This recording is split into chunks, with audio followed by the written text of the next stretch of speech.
nous montre que le Seigneur Jésus est bien à la porte. Donc ça veut dire que tout ce que nous vivons aujourd'hui, c'est-à-dire l'homosexualité, Oui.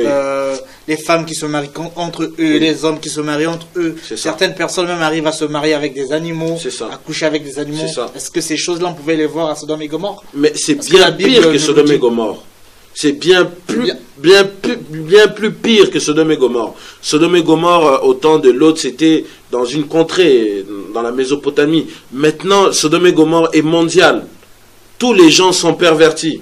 La perversion est partout dans le monde. Chez les Africains, chez les Américains. Toujours dirigés par les deux bêtes. Et je tiens à insister que la bête qui a été frappée, l'Église catholique, elle a perdu la puissance politique. Et cette puissance a rejailli, n'est-ce pas, dans Apocalypse 13, là-bas, aux États-Unis, où elle s'est élevée, elle a commencé comme un agneau, avec la parole de Dieu, ainsi de suite, une nation très croyante qui confessait Christ. Après, elle a commencé à avoir des paroles arrogantes.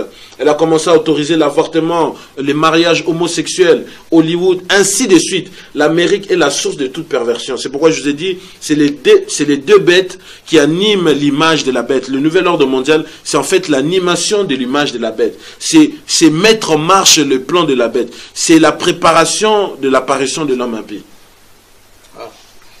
Donc, par rapport à ce que vous dites, c'est-à-dire que Sodome et Gomorrhe n'est rien comparé à ce que nous vivons aujourd'hui. Sodome et Gomorrhe n'est rien comparé à ce que nous vivons actuellement. Actuellement, la femme n'a plus de valeur, n'a plus de pudeur. Le nouvel ordre mondial, c'est un système qui a commencé très longtemps, très longtemps même.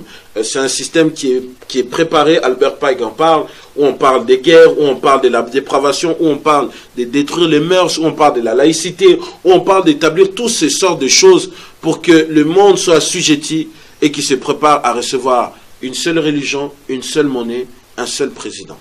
Donc, ce qui veut dire que le nouvel ordre mondial qui est un système, comme vous le dites, donc je peux dire qu'elle a pour but, en fait, de préparer l'apparition de l'homme impie, donc du péché. C'est ça.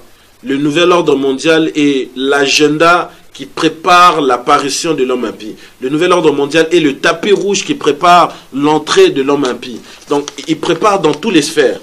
Apocalypse 13 est en train de s'accomplir sous nos yeux tous les jours.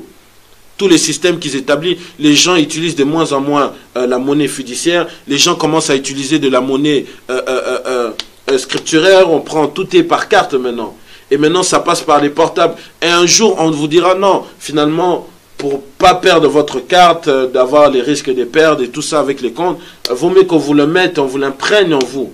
Et c'est là, vraiment, s'accomplira l'accomplissement total de la marque de la bête. L'apôtre Paul en parle dans les livres, n'est-ce pas, de Timothée, le chapitre 3, où il parle des signes qui montrent la perversion, la compromission. Les gens seront orgueilleux, fanfarons, les enfants seront rebelles, ennemis, irréligieux, ennemis des gens de bien, donnant une image de la piété, mais régnant ce qui fait la force. Ça, ce sont les signes et les caractéristiques que nous voyons que le nouvel ordre mondial est en train d'établir actuellement. Les gens sont devenus orgueilleux à cause de ce système. Les gens courent derrière l'argent à cause de ce système.